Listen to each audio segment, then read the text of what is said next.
এইমাত্র পাওয়া খবর, যেভাবে সাকিবের সাথে আবার অপু বিশ্বাস বিয়ের বন্ধনে আবদ্ধ হলো, কিন্তু হঠাৎ করে কেন সাকিব ও অপু আবারও বিয়ের বন্ধনে আবদ্ধ হলেন? তবে কি বুবলিকে সাহায্য করার জন্য সাকিবের এমন কাজ? তাই তো এবার সাকিব অপুর বিয়ে নিয়ে কি বললেন জায়েদ খান এবং জানালেন কিভাবে সাকিব অপুকে আবার বিয়ে করলেন। এটা কি সত্যি নাকি ভিত্তিহীন? বিস্তারিত জানতে হলে ভিডিওটিতে একটি লাইক দিয়ে ভিডিওটি না টেনে দেখতে থাকুন।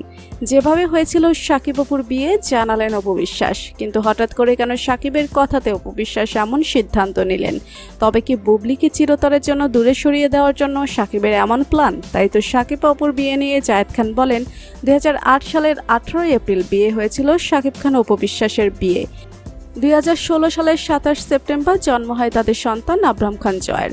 সাকিব অপু দুজনেই সন্তান জন্মের বিষয়টি গোপন রাখেন। 2017 সালের 10 এপ্রিল একটি টিভি চ্যানেলের সরাসরি অনুষ্ঠানে এসে বিয়ে ও সন্তানের খবর ফাঁস করেন অপু বিশ্বাস। পরের বছর 2018 সালের 12 মার্চ থেকে আনুষ্ঠানিকভাবে বিবাহ বিচ্ছেদ হয় তাদের। কিন্তু দীর্ঘ এত বছর পরে কিভাবে সাকিব অপু আবারও বিয়ের বন্ধনে আবদ্ধ হয়, এটা সত্যি মেনে নেওয়ার নয়। সাকিব কোনো নতুন প্ল্যান করছে না তো? অন্যদিকে বুবলিকে চাপে রাখার জন্য সাকিবের এমন প্ল্যান না তো? এই সাবেক দম্পতিকে ঘিরে হয়ে গেছে অনেক কিছু।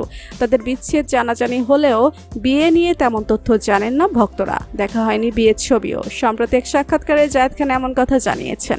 তাই তো বর্তমান সময়ে সাকিব অপু আবারও বিয়ে করা নিয়ে রীতিমতন হইচই পড়েছে মিডিয়া পাড়াতে। অনেকে সাকিব ও অপুর বিয়ে নিয়ে শুভেচ্ছা অভিনন্দন বার্তা পাঠিয়েছেন এবং জানিয়েছেন তাদের আগামী জীবন যাতে সুখের ও সুন্দর হয়। এতে করে সকলেই মনে করছেন আবারও বিয়ে করে এক হয়েছেন সাকিব অপু। একসঙ্গে কাজ করতে গিয়ে 15 বছর আগে একে অপরের প্রেমে পড়েন, সেই সম্পর্কের টানে আবারও এক হলেন। তাই তো বর্তমান সময়ে সাকিব অপুর এক হওয়া নিয়ে তাদের ভক্ত অনুরাগীরা খুবই খুশি। তো বন্ধুরা, সাকিব অপুর বিয়ে নিয়ে জায়েদ খানের এমন মন্তব্যে আপনাদের মতামত কি? আর আপনারা কি চান সাকিব ও অপু একসাথে ঘর সংসার করুক? এ বিষয় নিয়ে আপনাদের মতামত কমেন্টস করে অবশ্যই জানাবেন আমাদেরকে।